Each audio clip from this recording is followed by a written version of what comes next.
नमस्कार दर्शक बंधु चलित वर्ष 27 अगस्ट 2025 बुधवार दिन पालन हेब पवित्र गणेश चतुर्थी।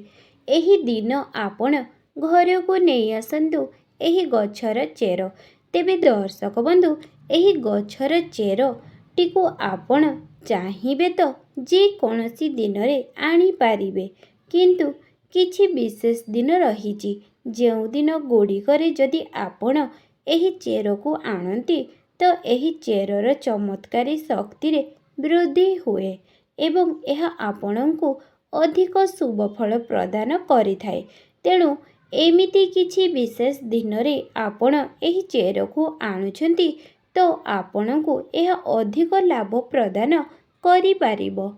दर्शक बंधु आजिर एही वीडियोरे मु आपण मानंकु जेउ गछर चेर विषय रे कहिबे तो एही जेउ गछटी होई थाए ताहा आमको बहुत साधारण बोली मने होई थाए, कारण एही गछटी बहुत सहजरे प्रत्येक स्थान रे मिली जाए।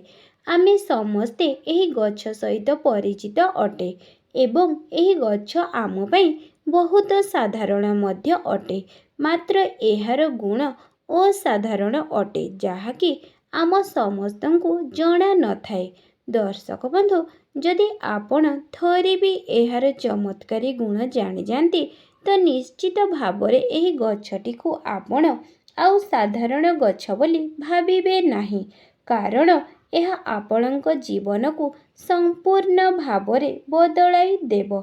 दर्शक बंधु आम जीवन रे गछ लता मानकर बहुत अधिक महत्व रही, कारण एपरि किछि वृक्षलता रही थांती जो मानंकु आमे देवी देवता भली पूजा करिथाउ। से माने आम पई देवतुल्य होई थांती।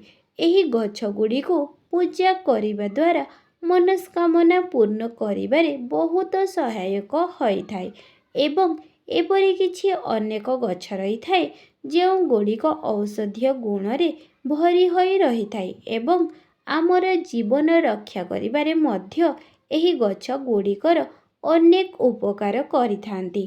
तो वृक्षलता माने निश्चित भावरे आमको अनेक गुड़िए चमत्कारी लाभ प्रदान करिथांती। एही दिन घर को नहीं आसतु एही गछर चेर को आपणक जीवन रे चलीथिबा समस्त दुख कष्ट एवं समस्यार होइजिब अंत। यह सहित आपणकर समस्त मनस्कामना मध्य पूर्ण हेब। आम जीवन रे धन जनित समस्या हो, चाकरी को नेकी हो किंबा व्यापार वाणिज्य को नहीं हो, एही सबु समस्या को दूर करिब एही गछर चेर। अनेक प्रकारर रोग व्याधिरु एही चेर आपणଙ୍କୁ रक्षा करिथाए।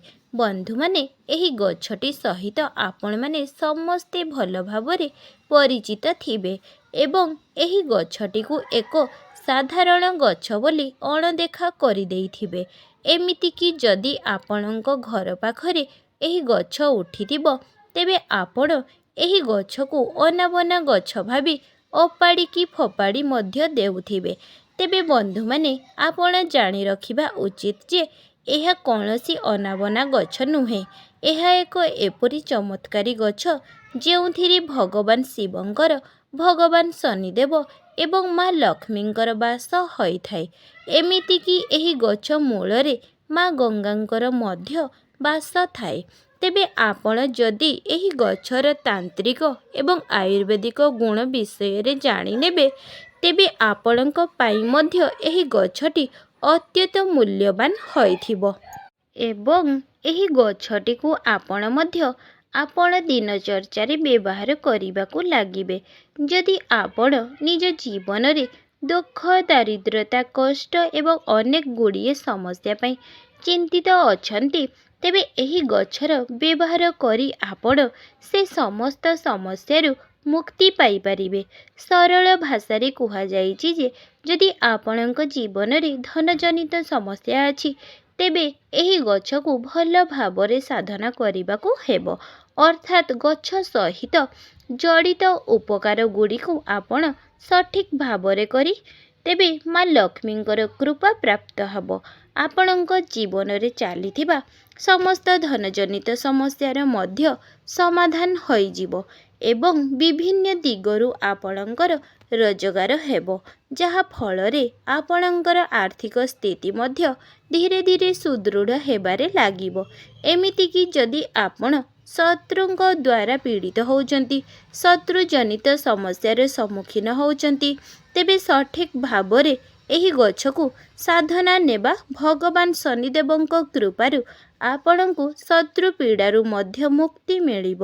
ଏମିତିକି ଯଦି ଆପଣ ଅନ୍ୟ କିଛି ଦିଗରୁ ସମସ୍ୟା ପାଇଁ ଚିନ୍ତିତ ଥିବେ, ଆପଣଙ୍କ ଭାଗ୍ୟ ଆପଣଙ୍କୁ ସାଥ ଦେଉନଥିବ, ତେବେ ଆପଣଙ୍କୁ ସଠିକ୍ ଭାବରେ ଏହି ଗଛଟିକୁ ସାଧନା କରିବାକୁ ହେବ ଏବଂ ପ୍ରଭୁ ଭୋଳାଶଙ୍କରଙ୍କର ଆଶୀର୍ବାଦ ପ୍ରାପ୍ତ କରିବାକୁ ହେବ।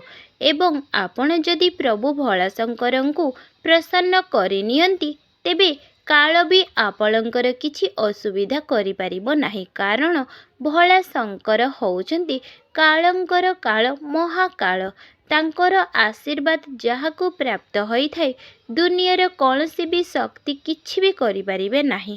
ତେବେ ବନ୍ଧୁମାନେ, ଏହି ଗଛର କେଉଁ ଭାଗ ଆପଣଙ୍କୁ କେଉଁ ପରିମାଣରେ ବ୍ୟବହାର କରିବାକୁ ହେବ ସେ ବିଷୟରେ ଜାଣିବାକୁ ଗୁରୁତ୍ୱପୂର୍ଣ୍ଣ ଅଟେ ଏବଂ କେଉଁ ବିଷୟରେ ଆଜି ମୁଁ ଆପଣଙ୍କୁ ଏହି ଭିଡ଼ିଓରେ କହିବାକୁ ଯାଉଛି।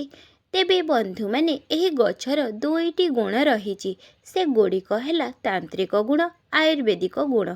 ଆୟୁର୍ବେଦିକ ଗୁଣ ଅର୍ଥାତ୍ ଯଦି ଆପଣ କୌଣସି ରୋଗକୁ ନେଇ ଚିନ୍ତିତ ଅଛନ୍ତି, କୌଣସି ରୋଗ ପିଛା ଆପଣ ଲକ୍ଷ ଲକ୍ଷ ଟଙ୍କା ଖର୍ଚ୍ଚ କରିଛନ୍ତି, ତାପରେ ବି ଆପଣଙ୍କୁ କୌଣସି ଲାଭ ପ୍ରାପ୍ତ ହୋଇନାହିଁ, ତେବେ ଆପଣ ଏହି ଗଛକୁ ବ୍ୟବହାର କରିପାରିବେ। ଆପଣ ନିଜେ ଦେଖିବେ ଆପଣଙ୍କର ବେମାରୀ ଧୀରେ ଧୀରେ ଭଲ ହେବାକୁ ଲାଗିବ।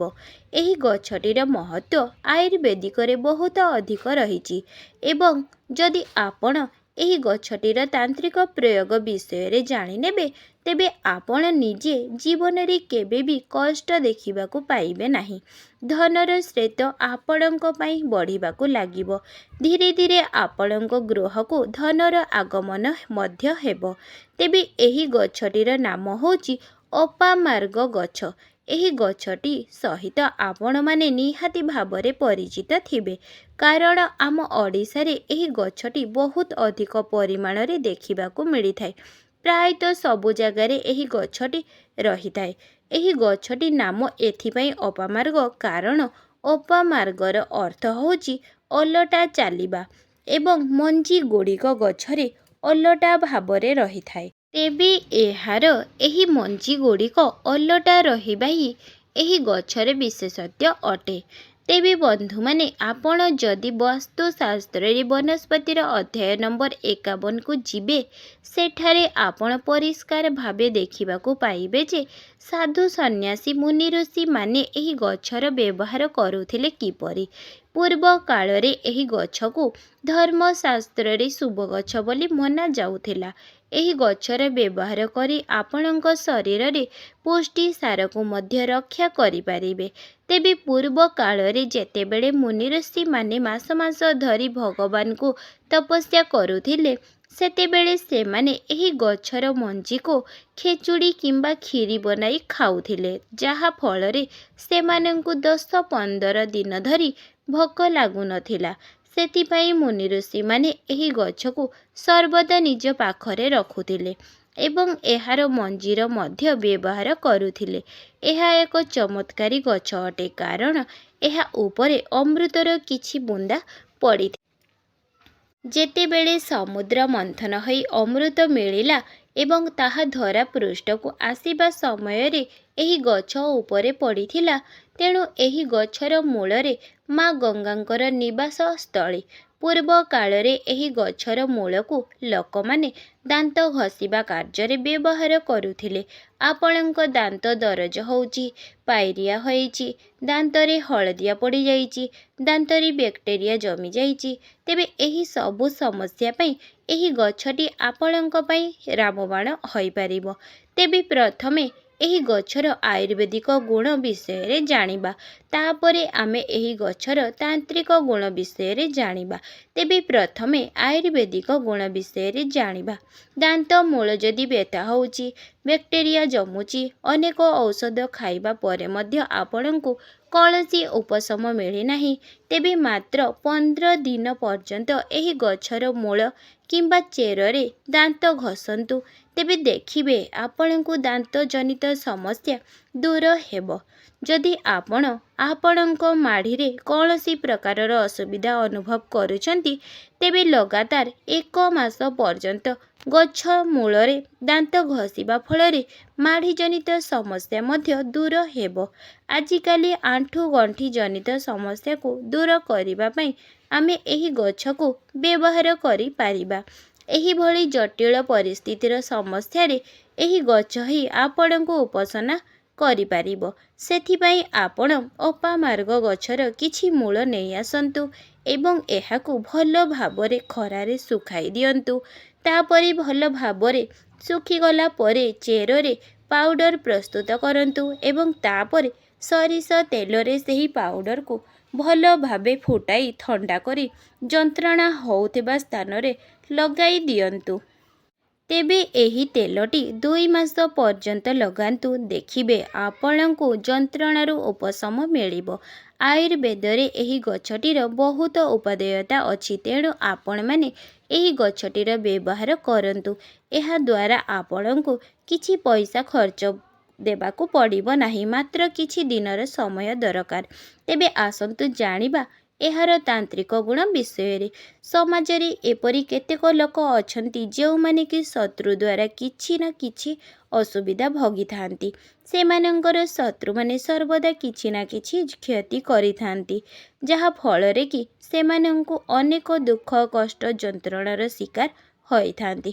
ସେଥିପାଇଁ ଆପଣଙ୍କୁ ଶନିବାର ଦିନ ଏହି ଗଛର ପ୍ରୟୋଗ କରିବାକୁ ହେବ। ଶନିବାର ଦିନ ଅପାମାର୍ଗର ମଞ୍ଜି ଛିଡ଼ାଇ ଆଣି ଲାଲି କପଡ଼ାରେ ବାନ୍ଧିଦେଇ ତାକୁ ଶନି ଦେବତାଙ୍କ ମୂର୍ତ୍ତି କିମ୍ବା ଫଟୋର ଗୋଟିଏ ପାଖରେ ବସାଇ ଦିଅନ୍ତୁ। ଆପଣ କେବେ ବି ଶନି ଦେବଙ୍କର ସାମ୍ନାସାମ୍ନି ବସିବେ ନାହିଁ, ଡାହାଣ କିମ୍ବା ବାମ ପାର୍ଶ୍ୱରେ ବସିବେ। ତାପରେ ଆପଣ ଶନି ଚାଳିଶାର ପାଠ କରନ୍ତୁ। ତେବେ 51 ଥର ଆପଣଙ୍କୁ ଶନି ଚାଳିଶାର ପାଠ କରିବାର ଅଛି। ତାପରେ ସେହି କପଡ଼ାକୁ ଏପରି ସ୍ଥାନରେ ରଖିବେ ଯେଉଁ ସ୍ଥାନରେ କେହି ଯାଉନଥିବେ। ଏହାପରେ ଆପଣ ଦେଖିବେ ଯେ ଆପଣଙ୍କ ଶତ୍ରୁ ତାର ସବୁ ପ୍ରକାରର ଚେଷ୍ଟାରେ ବିଫଳ ହେବ।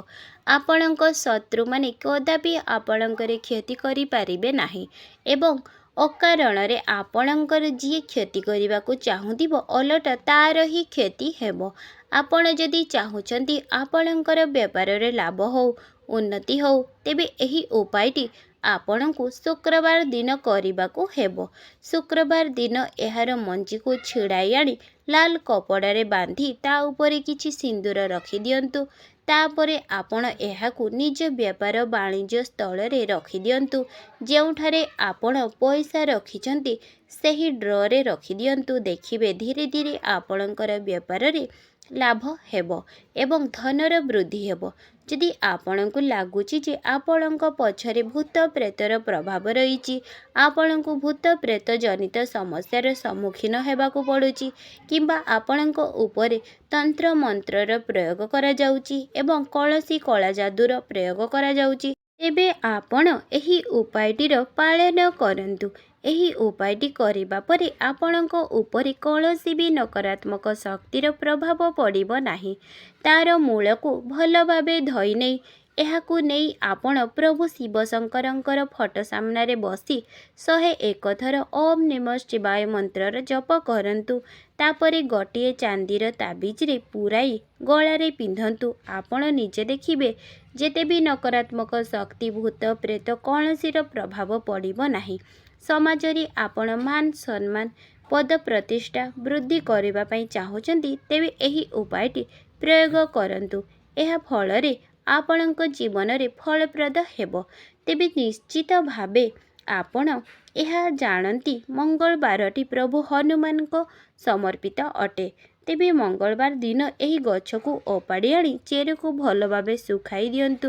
ସେହି ଚେରକୁ ପାଉଡର କରି ରଖନ୍ତୁ ଏବଂ ଆପଣ ଯେଉଁ ତିଳକ ମଥାରେ ଲଗାଉଛନ୍ତି ସେହି ତିଳକରେ ଆପଣ ଏହାକୁ ମିଶାଇ ଲଗାନ୍ତୁ। ଦେଖିବେ ଆପଣ ବେପାର ବାଣିଜ୍ୟ ଚାକିରି କ୍ଷେତ୍ରରେ ଯେଉଁ ସ୍ଥାନକୁ ଯିବେ ଏହି ତିଳକ ଲଗାଇଗଲେ ଆପଣଙ୍କୁ ଶୁଭଫଳ ମିଳିବ।